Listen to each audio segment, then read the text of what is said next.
हाँ जी बच्चों, NEET 2021 physics के हम सॉल्यूशन कर रहे थे और पिछली दो वीडियो में हमने अभी तक के 22 क्वेश्चंस हमने सॉल्व कर लिए थे। ठीक है, आज हम आगे कंटिन्यू करते हैं। जिन बच्चों ने वो वीडियो नहीं देखी तो मैं उनसे रिक्वेस्ट करता हूँ कि वो वीडियो पहले देखें, उसके बाद ये सॉल्यूशंस देखें। ठीक है, उनका लिंक मैं आपको डिस्क्रिप्शन में दे दूंगा और आप चाहो तो आई बटन पे क्लिक करके भी वो वीडियो देख सकते हैं। ठीक है बच्चों, तो साइंस वाले मास्टर जी क्लास में आप सभी का फिर से स्वागत है बेटा। उम्मीद करता हूँ आप लोग स्वस्थ होंगे और मस्त होंगे। ठीक है, तो उसके बाद हम आगे के क्वेश्चंस लगाते हैं बेटा। तो 23 क्वेश्चंस, 23rd क्वेश्चन क्या कह रहा है बेटा? 23rd क्वेश्चन बेटा ये कह रहा है कि देखिए, क्वेश्चंस आपकी स्क्रीन पे आ जाएगा। A lens of large focal length and large aperture is best suited as an objective of an astronomical telescope since। देखिए बेटा, एस्ट्रोनॉमिकल जो टेलीस्कोप है आप सभी को पता होगा, आपने मूवीज में या देखा होगा, रियल में भी देखा होगा किसी ने। तो एस्ट्रोनॉमिकल टेलीस्कोप कुछ इस तरीके से होता है। तो उसमें ये जो है ये ऑब्जेक्टिव लेंस है आपका और ये आपका आई पीस है। ठीक है बेटा, तो वो ये कह रहा है कि ये जो ऑब्जेक्टिव लेंस है ये बड़े अपर्चर का क्यों होता है, ये बड़ा क्यों होता है, इसका रीजन क्या है बेटा? तो पहला रीजन बता रहा है कि a large aperture contributes to quality and visibility of images. ठीक है, दूसरा कह रहा है लार्ज एरिया, भाई ये बिल्कुल ठीक है कि large aperture contribute to the quality and visibility of image. Large area of objective ensure the better light gathering power, बिल्कुल सही है। ज्यादा लाइट होगी बेटा तो ज्यादा लाइट गैदरिंग होगी, रिफ्लेक्टेड लाइट ज्यादा एंटर करेगी इसमें। ठीक है, और क्या कह रहा है? A large aperture provide the better resolution. Resolution power क्या होती है बेटा?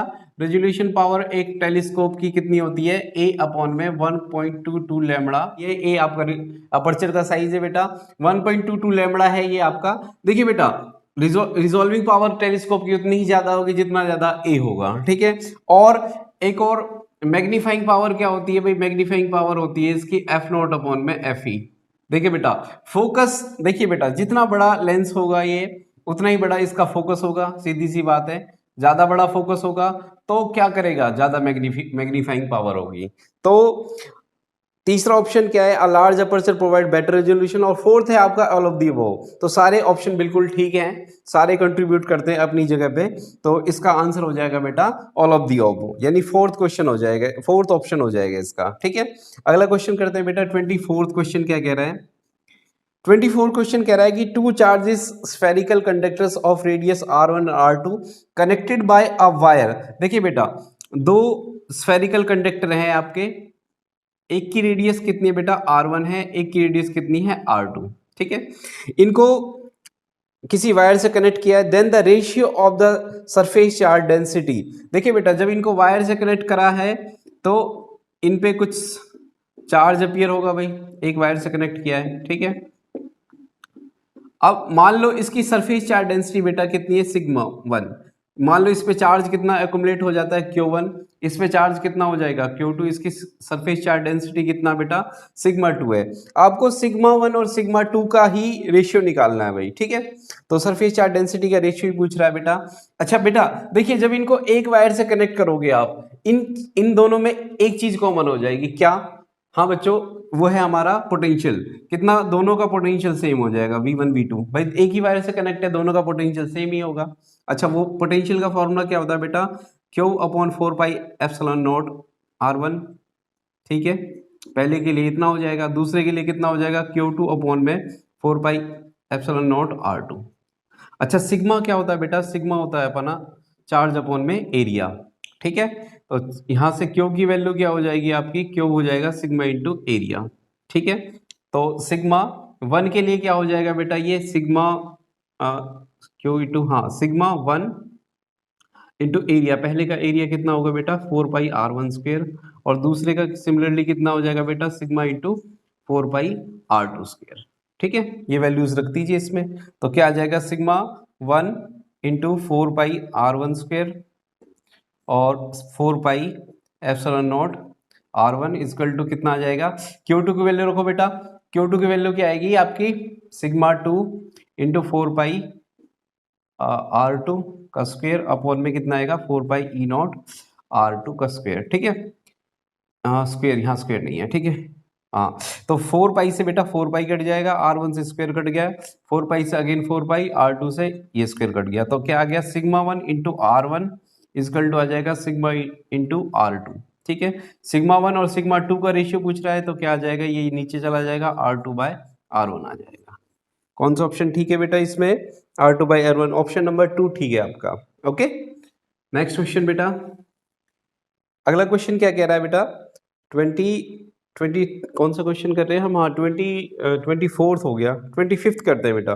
25 क्या कह रहा है, 25 में बेटा कह रहा है कि a spring is stretched by 5 centimetre force 10 newton, the time of period oscillation. बेटा कह रहा है कि एक ना स्प्रिंग है आपकी, उस स्प्रिंग पे कोई वेट लटका दिया गया है, उसका वेट कितना दे रखा है, इसका वेट कितना दे रखा है भाई, इसका वेट है 2 kg, इस 2 kg को यहाँ पे सस्पेंड कर रखा है। ठीक है, तो भाई ये स्ट्रेच होगा, सीधी सी बात है, मान लो ये x डिस्टेंस स्ट्रेच हुआ, ये यहाँ आ गया भाई। ठीक है, ओके, तो रिस्टोरिंग फोर्स किस तरफ काम करेगा, ऊपर की तरफ काम करेगा। अब कह रहा है इसका टाइम पीरियड, इसका टाइम पीरियड बेटा पूछ रहा है, तो टाइम पीरियड क्या होता है बेटा, टाइम पीरियड स्प्रिंग वाले केस में क्या होता है, m/k होता है। ठीक है, अच्छा, T equal to m 2 pi, m mass तो दे रखा है इसका कितना बेटा 2 kg, k कितना दे रखा है, अच्छा k निकाल सकते हैं हम क्योंकि हमें फोर्स दे रखा है, तो फोर्स क्या होता है बेटा, force equal to k x के बराबर होता है, मैग्नीट्यूड की बात कर रहे हैं हम। ठीक है, क्योंकि टाइम पीरियड में माइनस नहीं रखेंगे हम, तो माइनस होता ही नहीं है टाइम पीरियड, तो उसके बाद क्या हो जाएगा, यहाँ से हम किसकी वैल्यू चाहिए, हमें k की वैल्यू, तो f अपॉन में x आ जाएगा। कितना दे रखा है बेटा, f आपका दे रखा है 10 न्यूटन, और फोर्स और इसकी जो एक्सटेंशन है वो कितनी है बेटा 5 सेंटीमीटर, 5 सेंटीमीटर, ये हाँ 5 इंटू 10⁻⁻2 मीटर बना लो इसको। ओके, तो ये कितना आ जाएगा, ये 2 पे कट जाएगा, तो 2 ऊपर जाएगा 10⁻2 न्यूटन पर मीटर, यानी 200 न्यूटन पर मीटर आ जाएगा भाई इसका। ठीक है, अच्छा ये क्या निकला बेटा, ये तो आपका k निकला, तो k की वैल्यू रख दो, k की वैल्यू कितनी आ जाएगी 200, ठीक है, न्यूटन पर मीटर, जो भी है यूनिट बाद में लगा लेंगे, 2 से ही कट जाएगा, 1/100 आ जाएगा, तो कितना आ जाएगा 2 पाई इंटू 1/100, 1/100 कितना होगा बेटा, रूट के बाहर आ जाएगा ये 2 पाई अपॉन में कितना आ जाएगा 10, 100 का रूट 10 हो गया, तो 2 इंटू पाई की वैल्यू 3.14 अपॉन में 10, ये कितना आ जाएगा बेटा 6.28 अपॉन में 10, और ये 10 से डिवाइड करोगे 0.628, ठीक है, सेकेंड्स। ओके, ऑप्शन नंबर 4 बेटा। ठीक है, अच्छा नेक्स्ट क्वेश्चन क्या है आपका, नेक्स्ट क्वेश्चन 26 क्वेश्चन क्या कह रहा है बेटा, 26 क्वेश्चन कर लेते हैं। कह रहा है कि एक प्लेन इलेक्ट्रोमैग्नेटिक वेव प्रोपोगेट कर रही है भाई, इस किस डायरेक्शन में बेटा, एक्स डायरेक्शन में, एक इलेक्ट्रोमैग्नेटिक वेव है वो एक्स डायरेक्शन में प्रोपोगेट कर रही है ऐसे। ठीक है, तो ये एक्स एक्सिस है बेटा, ये वाई हो गया आपका, और ये क्या हो गया आपका जेड एक्सिस हो गया। ठीक है, तो क्या कह रहा है, हमें पता है इलेक्ट्रोमैग्नेटिक वेव क्या करेगी बेटा, देखो उसका जो वाई कंपोनेंट है, इलेक्ट्रोमैग्नेटिक वेव हमेशा डायरेक्शन ऑफ प्रोपगेशन के परपेंडिकुलर होती है। ठीक है, तो अब क्या कह रहा है कि which one of the following combination give the correct possible of the direction of electric and magnetic field. ठीक है, कहीं एक पे इलेक्ट्रिक फील्ड होगी आपकी और कहीं पे एक मान लो बी इलेक्ट्रिक फील्ड होगी। ठीक है, क्योंकि परपेंडिकुलर होगा डायरेक्शन ऑफ प्रोपगेशन, तो बेटा एक्स की तरफ है ना, तो आपकी इलेक्ट्रिक फील्ड या तो वाई की तरफ होगी और बी आपकी जेड की तरफ होगी। ठीक है, ये अज्यूम कर लेते हैं। तो अब ये नहीं पता कि नेगेटिव जेड है या पॉजिटिव जेड है या नेगेटिव वाई है पॉजिटिव वाई है, तो आपको क्या दे रखा है कि which of the correct direction, आपको कुछ ऑप्शन दे रखे हैं बेटा। पहला ऑप्शन क्या दे रखा है, पहला ऑप्शन ये दे रखा है जे प्लस के, ये तो आपकी ई की वैल्यू दे रखा है, और ये ई है आपका, और बी क्या है बेटा, बी आपका दे रखा है जे प्लस के। ठीक है, देखिए बेटा परपेंडिकुलर है भाई दोनों, देखो direction of propagation, electric field और मैग्नेटिक फील्ड, ये सारे म्यूचुअली परपेंडिकुलर होते हैं। म्यूचुअली परपेंडिकुलर होंगे तो इनका क्रॉस प्रोडक्ट क्या होगा भाई, क्रॉस प्रोडक्ट देखो इन दोनों का क्रॉस प्रोडक्ट करोगे तो वो किसके इक्वल आएगा भाई, इसके इक्वल आएगा, जो डायरेक्शन ऑफ प्रोपगेशन है इसके इक्वल आएगा भाई। ठीक है, तो कर लेते हैं भाई, यानी आई कंपोनेंट आना चाहिए भाई, आई ई और क्रॉस बी करोगे आप, ई और बी के जो कंपोनेंट है वो किसके किसके कंपोनेंट देगा, वही वो किसके कंपोनेंट देगा भाई, इसके कंपोनेंट देगा ना, वो डायरेक्शन ऑफ प्रोपगेशन के कंपोनेंट देगा। ठीक है, तो इसको कैसे सॉल्व करेंगे भाई, देखिए बेटा ई क्रॉस बी है आपका, इसको ई क्रॉस बी कर लो, तो ई की वैल्यू दे रखी है आपके पास, कितना है बेटा जे प्लस के, इसको कंपोनेंट को इसको क्रॉस कर लो, जे प्लस के से क्रॉस करो, क्रॉस करो भाई, जे क्रॉस जे, जे क्रॉस जे क्या होता है बेटा, 0। ठीक है, और उसके बाद जे क्रॉस के, जे क्रॉस के क्या होगा बेटा, जे क्रॉस के क्या होता है आपका, ये देख लो, ये आई, ये जे और ये के है आपका। ठीक है, जे क्रॉस के आई के बराबर देगा भाई, आई। ठीक है, उसके बाद के क्रॉस जे, के क्रॉस जे उल्टा जा रहा है, अगर आप डायरेक्शन ऑफ फ्लो के अगेंस्ट जा रहे हो तो क्या देगा, आई देगा, बट अपोजिट साइड में है के क्रॉस जे तो माइनस आई देगा बेटा, माइनस आई।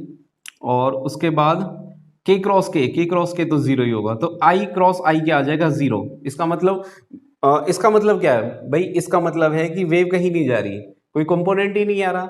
ठीक है, अगर कंपोनेंट आना चाहिए तो आई का कंपोनेंट आना चाहिए, क्योंकि डायरेक्शन ऑफ प्रोपगेशन आई की तरफ है बेटा। ठीक है, अब दूसरा ऑप्शन देख लेते हैं बेटा, ऑप्शन से ही होगा ये। ठीक है, क्योंकि ऑप्शन दे रखे हैं आपको, ऑप्शन दे रखा है दूसरा माइनस जे प्लस के, इसको क्रॉस करना बेटा किसके साथ, इसको क्रॉस करना है माइनस जे और माइनस के साथ। ठीक है, करते हैं इसको क्रॉस, माइनस जे इंटू जे 0 हो जाएगा भाई, माइनस प्लस कोई मतलब नहीं है, माइनस जे इंटू माइनस के तो प्लस, प्लस कितना आ जाएगा बेटा, प्लस आई आ जाएगा। ठीक है, उसके बाद के क्रॉस जे क्या होगा, माइनस आई, पर आगे माइनस पहले लगा हुआ है, के क्रॉस जे बेटा, के क्रॉस जे देखो, के क्रॉस जे माइनस आई देगा, अपोजिट साइड जा रहे हैं ना, माइनस आई, बट माइनस पहले आपके साथ लगा हुआ है तो माइनस आई प्लस, उसके बाद के क्रॉस के माइनस 0 आ जाएगा। ठीक है, आई प्लस आई क्या आ जाएगा, 2i आ जाएगा, इसमें आई कंपोनेंट आ रहा है। ठीक है, तो ऐसे ही आपको सारे ऑप्शन सॉल्व करने हैं, बाकी 2 में और 0 आ जाएगा। ठीक है, मैंने करके देखा, आप भी करिए बेटा, आपके लिए होमवर्क है ये।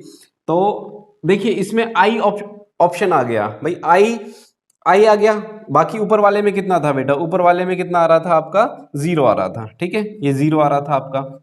ठीक है, इसमें कितना आ गया, आई कंपोनेंट आ गया, इसका मतलब जो ये है ये कंपोनेंट बिल्कुल ठीक है हमारे, जे कौन से, माइनस जे और के, और माइनस जे और माइनस के। ठीक है, ऑप्शन नंबर 2 करेक्ट है हमारा, क्योंकि इसमें आई आ रहा है बेटा, डायरेक्शन ऑफ प्रोपगेशन का जो कंपोनेंट है वो आ रहा है आई कंपोनेंट। ठीक है, उसके बाद 27th क्वेश्चन के क्या कह रहा है बेटा, 27th क्वेश्चन क्या कह रहा है, the escape velocity from the earth surface is v। ठीक है, बहुत बढ़िया, the escape velocity of the surface of another planet having radius R 4 times of the earth, उसकी रेडियस मान लो एक अनदर प्लैनेट है और उसकी रेडियस अर्थ की रेडियस से 4 गुना ज्यादा है, तो वहां पे बेटा पर डेंसिटी सेम है, ये ध्यान रहे, उसका डेंसिटी सेम है, तो आपको बताना है क्या, यानी हमें डेंसिटी की टर्म में एस्केप वेलोसिटी निकालनी पड़ेगी भाई। ठीक है, तो एस्केप वेलोसिटी बेटा क्या होती है, एस्केप वेलोसिटी होती है आपकी √2gm/r। ठीक है, मास को कन्वर्ट कर लो डेंसिटी में, मास क्या होता है बेटा, वॉल्यूम इंटू डेंसिटी, 2 इंटू जी इंटू मास क्या होता है, क्योंकि स्फेरिकल अर्थ है तो r³ इंटू क्या आ जाएगा, रो आ जाएगा, हम उसको स्फीयर अज्यूम कर रहे हैं। ठीक है, अपॉन में क्या आ जाएगा, r आ जाएगा, तो यहां से कितना आ जाएगा बेटा, यहां से आ जाएगा आपका 8, r से क्यू कट जाएगा, 8 पाई g r² इंटू रो। ठीक है, बस ये बचा, और नीचे 3 आ जाएगा भाई। ठीक है, और VE आ जाएगा। अब यहां पे देखिए बेटा, रेडियस डेंसिटी सेम है, डेंसिटी सेम है, पर रेडियस पे किस तरीके से डिपेंड करती है, रेडियस भाई बाहर आ जाएगा, रेडियस पे डायरेक्टली डिपेंड कर रही है। ठीक है, अब क्या कह रहा है, अब कह रहा है कि ये बच्चे, ये कह रहा है कि उसकी रेडियस कितनी, 4 टाइम्स है, मान लो इसकी रेडियस बेटा ये r पे डिपेंड कर रही है, दूसरा प्लैनेट है, उसकी रेडियस कितनी है भाई, v यहाँ पे हम अज्यूम कर ले कोई कांस्टेंट k है भाई। ठीक है, और इंटू ये r आ जाएगा, ऐसे v डैश है उसका कुछ कांस्टेंट है, और उसकी रेडियस क्या है बेटा, दूसरे प्लैनेट की रेडियस 4 टाइम्स है, यही आएगा हमारा। ठीक है, तो आप चाहो तो डिवाइड कर लो या वैल्यू रख दो, वैल्यू रख दो तो कितना आ जाएगा भाई, VE डैश। ठीक है, k इंटू आर की रेडियस, k इंटू आर, इसकी वैल्यू कितनी है बेटा, इसकी वैल्यू है आपकी VE, तो कितना आ जाएगा 4, भाई इसको ऐसे लिख सकता हूँ ना बच्चों, 4 इंटू के इंटू आर। ठीक है, और k इंटू आर किसके बराबर है भाई, VE के बराबर है, तो किसके बराबर आ जाएगा, 4 वी क्या है, यानी वहां पे एस्केप वेलोसिटी कितनी होगी, 4 टाइम्स होगी बेटा किसका, अर्थ का। ठीक है, आई होप समझ में आ गया। नेक्स्ट है हमारा 28 क्वेश्चन। 28 क्वेश्चन क्या कह रहा है, एक पोटेंशियोमीटर है और उसका बैलेंस पॉइंट कितना आता है बेटा, 36 सेंटीमीटर आता है। एक दूसरा सेल लिया, फिर उसका ईएमएफ 2.5 है और उसकी हमें लेंथ निकालनी, बैलेंस पॉइंट। कितना आसान क्वेश्चन है बताओ बच्चों, इतने आसान क्वेश्चन तो मुझे नहीं लगता बोर्ड में भी आते होंगे। L1/L2, ठीक है, E1 और E2 की E1 की वैल्यू बेटा 1.5 है और E2 की वैल्यू कितनी है, 2.5। L1 की वैल्यू आपको कितनी दे रखी है, 36 सेंटीमीटर, और L2 की वैल्यू कितनी दे रखी है, आपको निकालनी है बेटा। क्रॉस मल्टीप्लाई कर दो, L2 इजकल टू कितना आ जाएगा, 36 इंटू 2.5 अपॉन में कितना 1.5। ठीक है, पॉइंट से पॉइंट उड़ा दो, कितना आएगा 25, 5 चौके 20, नहीं 5 5 25, 5 पे गया बेटा और 3 12, 12 पंजे 60, 60 सेंटीमीटर आ जाएगा भाई। कौन सा ऑप्शन है भाई, ऑप्शन नंबर फर्स्ट। ठीक है, ओके। उसके बाद करते हैं बेटा 29th क्वेश्चन। क्या कह रहा है 29th क्वेश्चन, क्या कह रहा है कि the velocity of small bob of mass m density d dropped in a container filled with glycerine. अच्छा, ग्लिसरीन में जा रही है बॉल और बिकम्स आफ्टर कांस्टेंट, मतलब टर्मिनल वेलोसिटी एक्वायर कर लेती है वो। ठीक है, if the density of glycerine, glycerine की डेंसिटी बेटा कितनी दे रखी है, d/2, then the viscous force acting on the ball. अच्छा, विस्कस फोर्स निकालना कह रहा है। देखो कहानी ये बेटा कि एक कंटेनर में मान लो ग्लिसरीन भरा हुआ है भाई। ठीक है, तो इसमें एक बॉल जा रही है भाई, एक बॉल, ठीक है, बॉल गिर रही है, वो कुछ देर बाद टर्मिनल वेलोसिटी एक्वायर कर लेती है। ठीक है, तो बेटा देखो इसका जो वेट है वो किस तरफ है, डाउनवर्ड है। इस बॉडी पे दो फोर्स ऊपर की तरफ काम कर रहे हैं, एक तो आपका है विस्कस फोर्स भाई, ठीक है, और एक क्या, पानी का थ्रस्ट। किस तरफ, ऊपर, पानी नहीं है बेटा, ग्लिसरीन है, ग्लिसरीन का थ्रस्ट ऊपर की तरफ होगा। तो दो फोर्स ऊपर की तरफ लग रहे हैं, वेट उसका नीचे की तरफ लग रहा है। ठीक है बेटा, आपको क्या निकालना है, अच्छा मास कैपिटल एम दे रखा है, कैपिटल एम जी, ठीक है कोई बात नहीं, कैपिटल एम कर लेते हैं। आपको विस्कस फोर्स निकालना है, तो बेटा इक्विलिब्रियम कंडीशन पे क्या होगा, F V, F T plus F V किसके इक्वल होगा, एम जी के इक्वल होगा। ठीक है, अगर बॉडी इक्विलिब्रियम एक्वायर कर लेती है आपकी, तो उस टाइम एफ टी, ये पढ़ा है ना हमने, 11th क्लास का टॉपिक है सीधा। आपको एफ वी निकालना है, तो एफ वी बेटा क्या हो जाएगा, F V equal to M G minus F T हो जाएगा, थ्रस्ट माइनस हो जाएगा। ठीक है, mg क्या होगा बेटा, mg इसकी डेंसिटी दे रखी है, mg मतलब इस बॉडी की डेंसिटी, इसकी डेंसिटी d दे रखी है, d, और इसकी डेंसिटी कितनी दे रखी है बेटा, इस जो ग्लिसरीन है उसकी डेंसिटी d/2 दे रखी है। तो इसका मास कितना होगा बेटा, इसका मास होगा वॉल्यूम इनटू डेंसिटी, वॉल्यूम, और डेंसिटी कितनी है, डेंसिटी बेटा इस सॉलिड की, क्योंकि वेट है ना, तो वेट की मतलब बॉडी की डेंसिटी लगेगी v इंटू डी इंटू जी, माइनस थ्रस्ट में क्या होता है, वही एम डैश इंटू जी होगा भाई। ठीक है, ये एम डैश क्यों लिखा मैंने, क्योंकि इसमें बेटा लगती है आपकी लिक्विड की डेंसिटी, तो इसका भी मास क्या हो जाएगा, वॉल्यूम इंटू डेंसिटी, वॉल्यूम ये रहा, और इसकी डेंसिटी बेटा क्या है, डेंसिटी d/2 है ग्लिसरीन की, और g आ जाएगा यहाँ से, तो ये कितना हो जाएगा, VDG में से VDG/2 माइनस करोगे तो क्या आ जाएगा, VDG/2 ही बचेगा भाई। अच्छा, वॉल्यूम इंटू डेंसिटी को क्या लिख सकते हैं, अगेन अपन इसको मास लिख सकते हैं, तो mg कितना आ जाएगा बच्चे, 2 आ जाएगा। ऑप्शन नंबर आपका है, ऑप्शन नंबर फर्स्ट है इसका आंसर। ठीक है, सीधे सीधे से क्वेश्चन पूछे गए हैं इस बार बिल्कुल। Okay, don't panic. ओके, आगे भी यही पैटर्न रहता है हमेशा नीट का, कोई ऐसा नहीं है कि आपको जेई वाले या एडवांस वाले क्वेश्चन दे देगा। ठीक है, तो नॉर्मल अपने बोर्ड्स पे फोकस करो। ठीक है, जस्ट जो भी टॉपिक करो उसके न्यूमेरिकल अच्छे तरीके से करो, और नीट को ऐसा नहीं है कि आप कोई स्पेशल टाइम दो, नहीं, बस अपना बेसिक्स हमेशा स्ट्रॉन्ग करते रहो। ठीक है बेटा, आगे क्वेश्चन कर लेते हैं हम। अच्छा, 30 क्वेश्चन, अरे बाबा बहुत ही आसान क्वेश्चन है। कह रहा है कि a parallel plate capacitor has uniform electric field E in the space between the plates if the density, अच्छा एरिया ए दे रखा है, इसका डिस्टेंस कितना दे रखा है, डी दे रखा है, तो इसकी एनर्जी निकालनी है भाई। एनर्जी बेटा, एनर्जी निकालनी है। देखो एनर्जी डेंसिटी क्या होती है आपकी, एनर्जी डेंसिटी क्या होती है, यू से रिप्रेजेंट करते हैं उसको 1/2 एप्सिलॉन नॉट ई स्क्वायर, यही होता है ना। एनर्जी डेंसिटी क्या होती है? Energy per unit volume. तो यू को क्या लिख सकते हैं? Energy per unit volume equal to 1/2 epsilon naught E square दे रखा है, और आपको सिर्फ एनर्जी निकालनी है तो वॉल्यूम से मल्टीप्लाई कर दो। अच्छा, वॉल्यूम को कैसे लिख सकते हैं बेटा? ई बाय वॉल्यूम क्या होगा? Area into distance epsilon naught E square. ठीक है, तो ई की वैल्यू कितना आ जाएगा बेटा? 1/2 एप्सिलॉन नॉट ई स्क्वायर और एरिया इंटू डिस्टेंस मल्टीप्लाई हो जाए। बताओ, ये नीट का क्वेश्चन है, बताओ। ठीक है, समझ गए? ठीक है बच्चों, इसलिए बहुत आसान क्वेश्चन रहने वाले हैं हमेशा। ओके, तो ज्यादा इतना हाई तबाह मचाने की जरूरत नहीं है कि नीट ये है नीट वो है। ठीक है, अच्छा 31 क्वेश्चन क्या कह रहा है बेटा?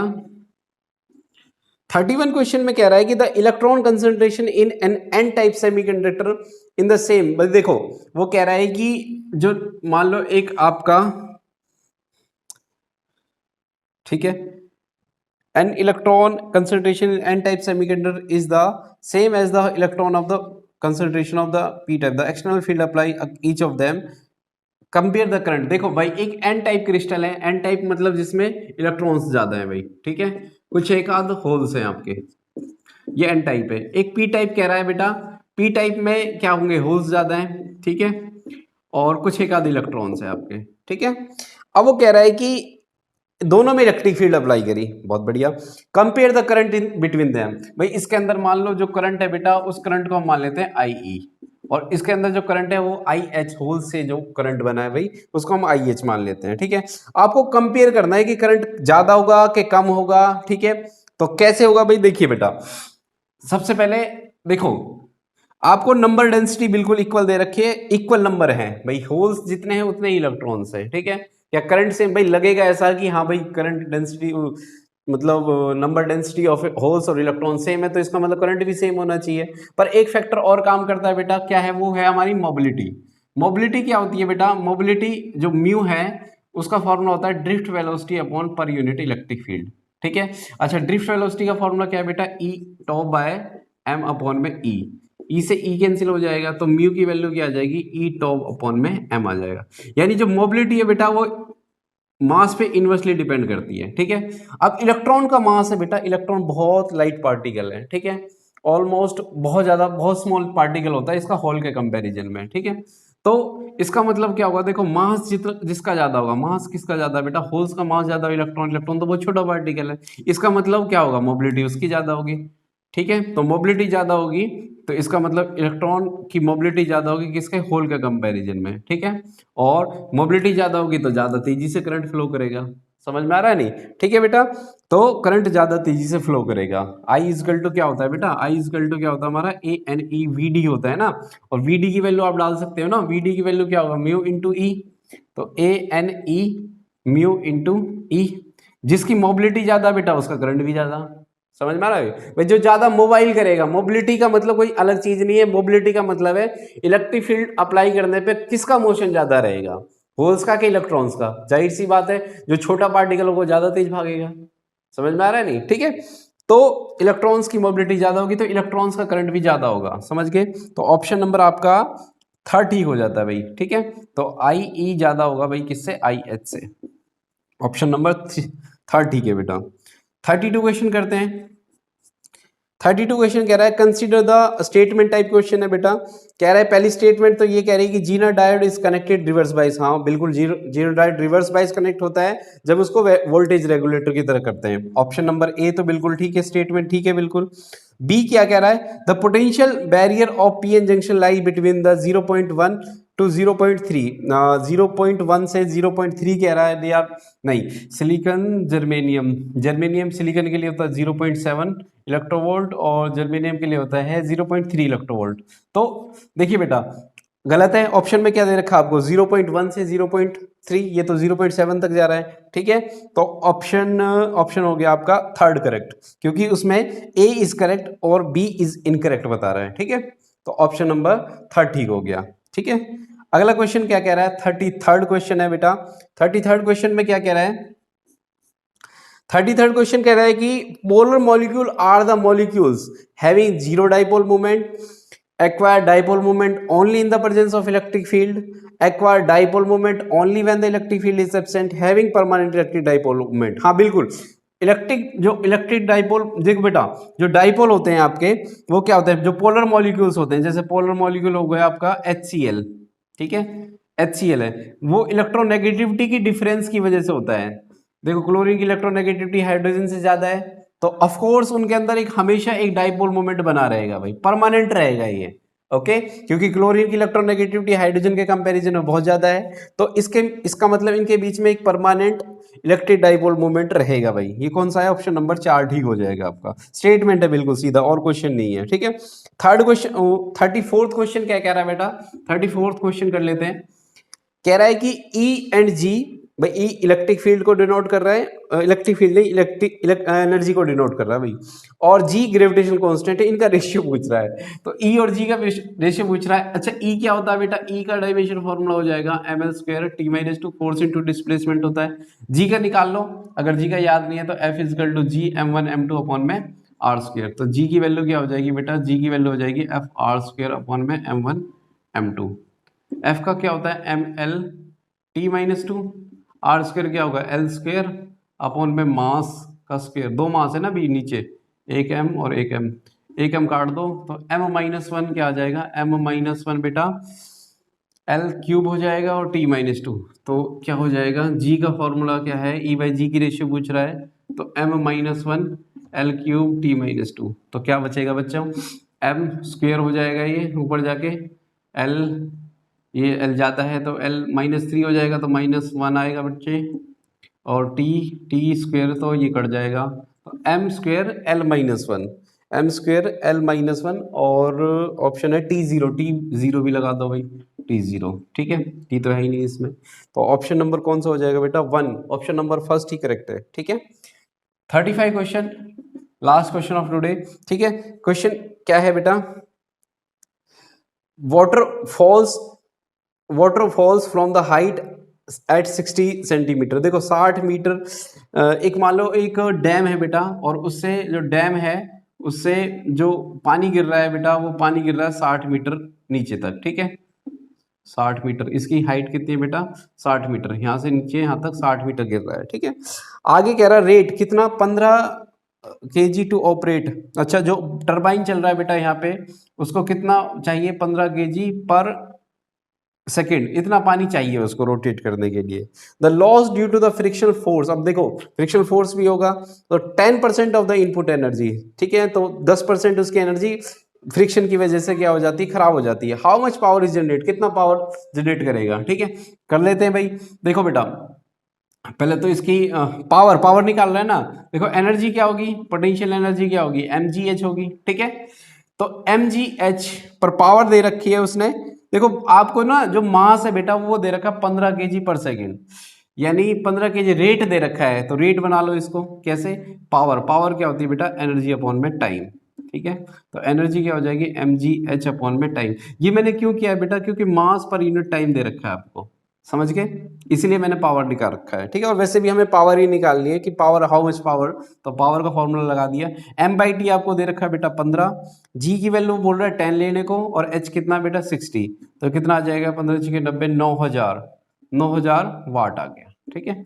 अब कह रहा है इसकी 10% एनर्जी खराब हो जाती है भाई, ठीक है, तो लॉस P लॉस कितनी हो जाएगी भाई, ठीक है, तो P टोटल ये आपकी आ गई कितनी, 10%, इसका 9000 का 10% कितना बनेगा भाई, 10% हो जाएगा 10/100, और इसका 9000, यानी 0 से 0 900 वाट एनर्जी फ्रिक्शन में खराब हो जाती है। तो बची कितनी एनर्जी भाई, पी नेट कितनी बची बेटा, पी नेट बची आपकी 9000 में से 900 घटा दो तो कितना आ जाएगा 8100 वाट, 8100 वाट एनर्जी बची भाई, ठीक है। 8100 वाट का मतलब किलोवाट में कर लो इसको, 1000 से डिवाइड कर लो, 8.1 किलोवाट, ठीक है। ऑप्शन नंबर 2 करेक्ट है बेटा, ठीक है, समझ गए, स्क्रीनशॉट ले लो बेटा, और उम्मीद करता हूँ बेटा क्वेश्चन समझ में आए होंगे। एक वीडियो और बनेगी इसको, और हम फिजिक्स से टोटली सॉल्यूशन कर देंगे बेटा, ठीक है। ओके बेटा, अगर वीडियो अच्छी लगी हो तो लाइक और सब्सक्राइब करें, ठीक है बच्चों, ओके, थैंक यू।